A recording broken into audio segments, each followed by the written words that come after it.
ஹோலி மேரி channel நேயர்களுக்கு என்னுடைய 2026ஆம் ஆண்டின் தவக்காலத்துக்குரிய இந்த 4 வாரங்களை நிறைவு செய்கின்ற அந்த உணர்வுக்குள் நிற்கின்ற உங்கள் ஒவ்வொருவருக்கும் என்னுடைய சுபங்களும் வாழ்த்துக்களும் ஆசிகளும் உரித்தாக.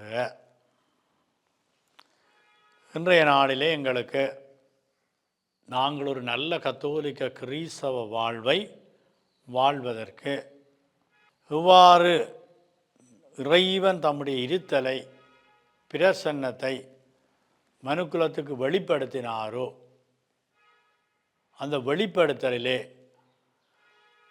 இறை வெளிப்பாடும் இறை ஏவுதலும் நிறைவாக வெளிக்கொணரப்பட்டது. அன்பார்ந்தவர்களே, இந்த இறை ஏவுதலும் இறை வெளிப்படுத்துதலும்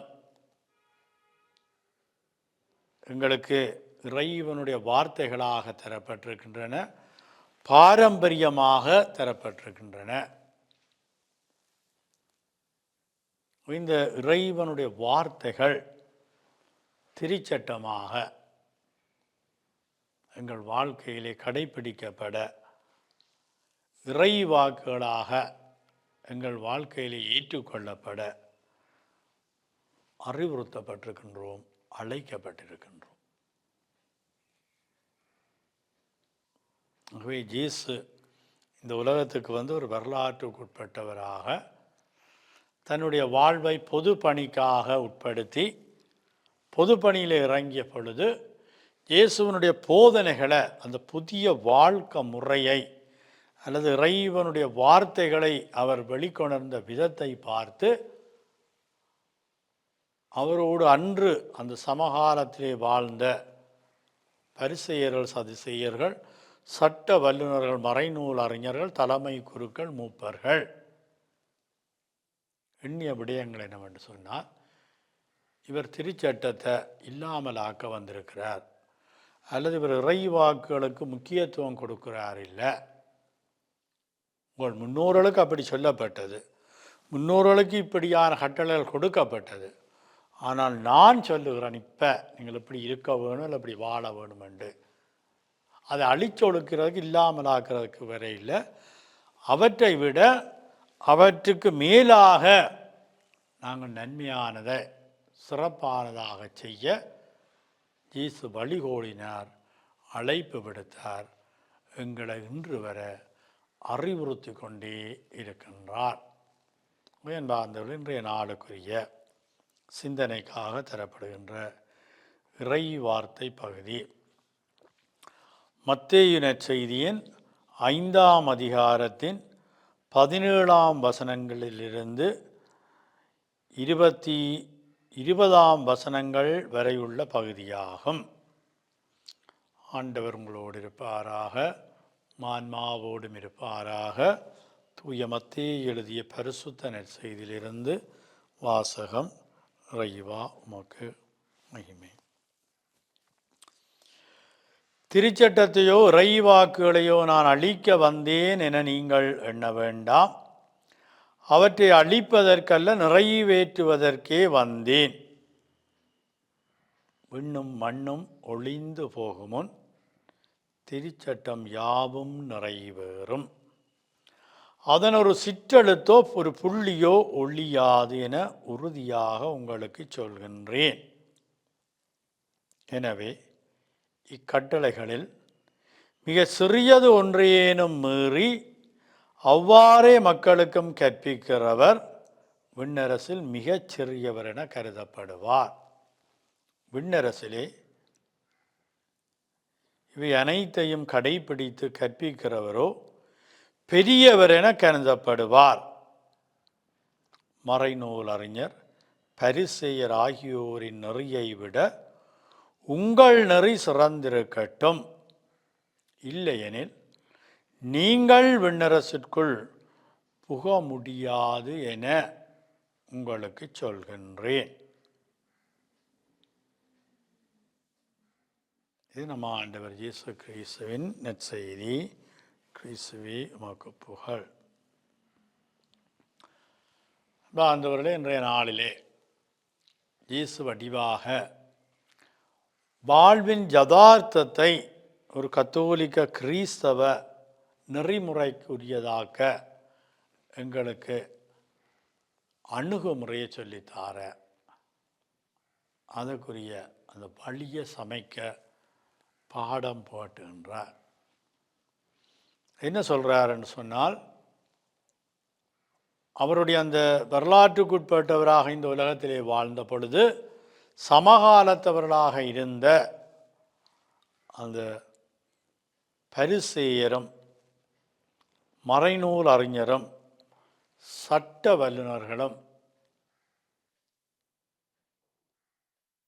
தலைமை குருக்களும் வேதபாரகர்கள் என்று சொல்லப்படக்கூடியவர்கள் இப்படியான பல அந்தஸ்துக்களோடு தங்கள் வாழ்வை முன்னெடுத்தவர்களை விட,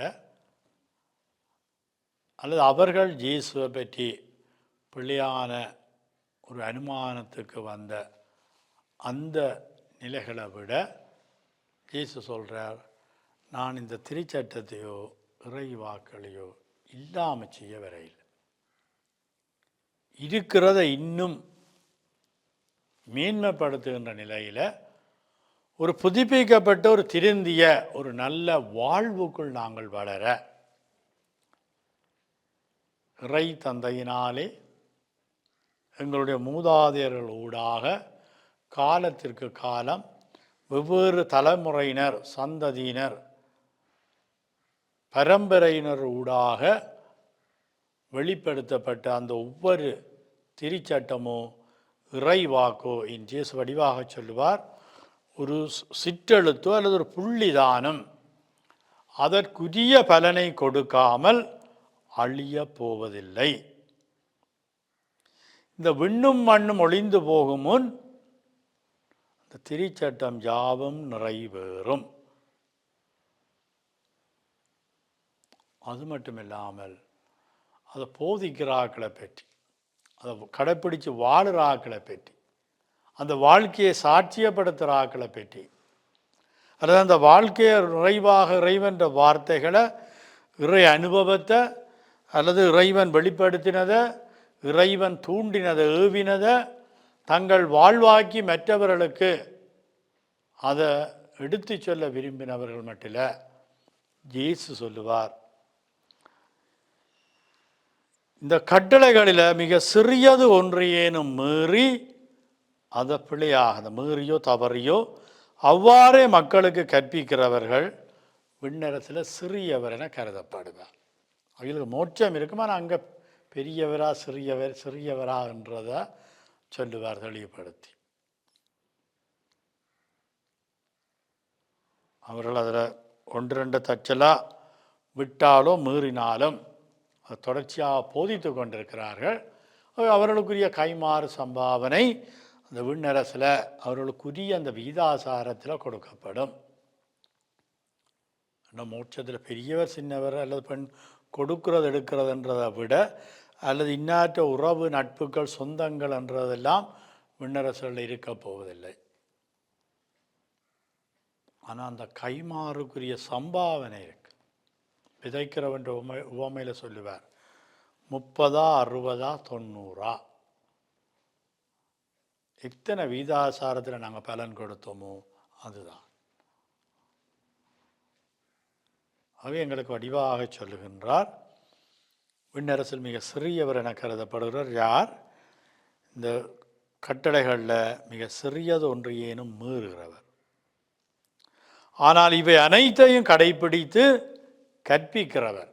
கடைப்பிடிக்கிறது மட்டுமல்ல, அதை வாழ்வாக்குறது மட்டுமல்ல, அதை செயலாக்கி மற்றவர்களுக்கும் தெரியப்படுத்துகிறவர், போதிக்கிறவர், சாட்சியப்படுத்தி நிற்கிறவர், மற்றவர்களை மற்ற வாழ்வுகளை ஈர்த்தெடுக்கிறவர்.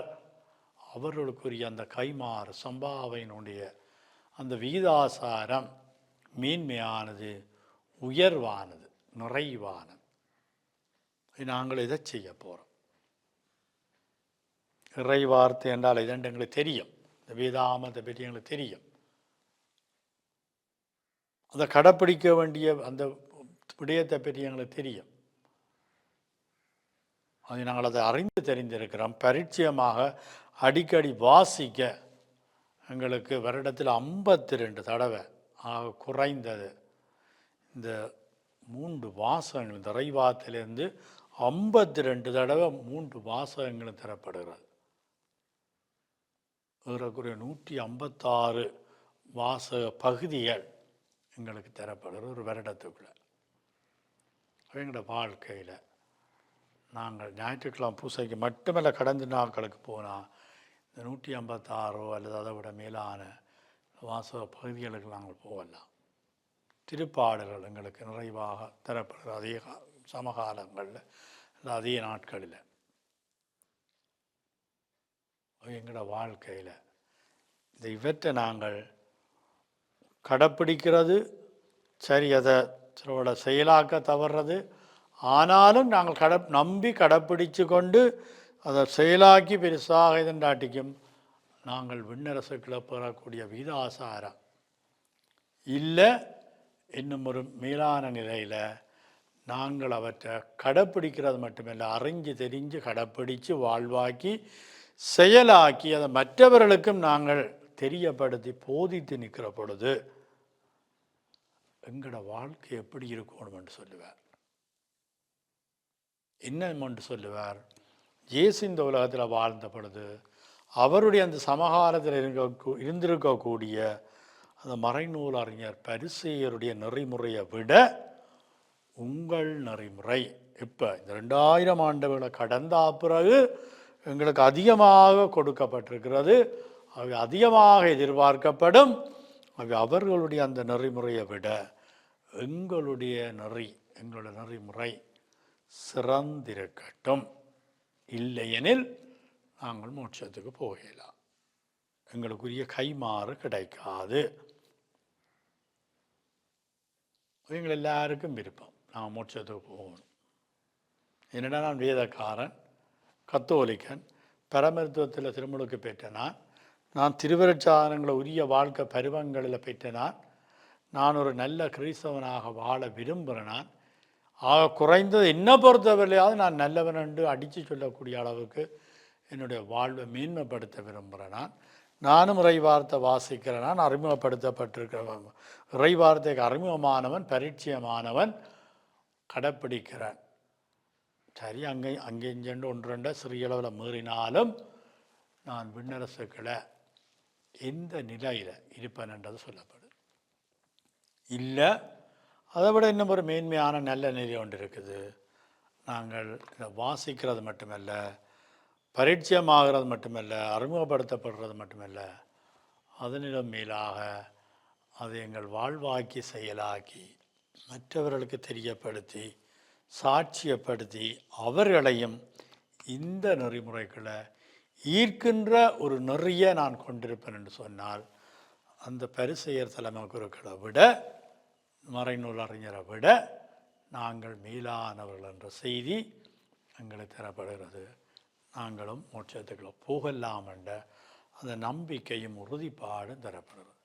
இந்த தவக்காலத்தில் நான் செய்யலை என்றால் இந்த தவக்காலத்தில் அதை செய்ய போகிறேன். 2026ஆம் ஆண்டு 4 வாரங்களை நிறைவு செய்த பிறகும் இன்னும் நான் இந்த மனமாற்றத்துக்குள்ளும் புதுப்பித்தலுக்குள்ளும் என்னை உட்படுத்த இல்லை என்று சொன்னால் இனியும் நாங்கள் காலம் தாழ்த்தலாமா, தாமதிக்கலாமா?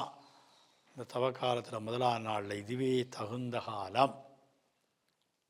யோவேல் இறைவாக்கினர் எங்களுக்கு விடுத்த அழைப்பு, கொரிந்தியருக்கு எழுதிய திருமுகத்தில் பவுலடிகளார் எங்களுக்கு விடுத்த அழைப்பு,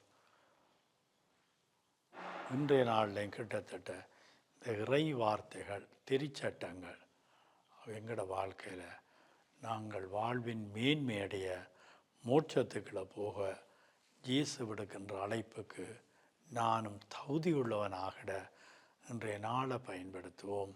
இந்த வாழ்வையே அதற்காக கொடுத்து நிற்போம். இன்றைய நாள் உங்களுக்கு இனிய நாளாக அமைவதாக. என்னுடைய வாழ்த்துக்களும் ஆசைகளும்.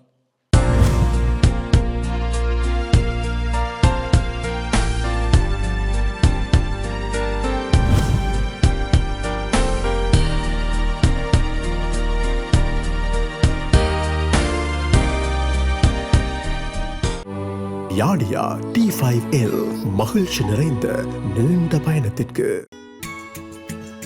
ஹோலி மேடையில் புத்தம்புது நிகழ்ச்சிகளை உடனுக்குடன் பார்த்து மகிழ எமது Facebook மற்றும் YouTube பக்கத்தை லைக் செய்யுங்கள்.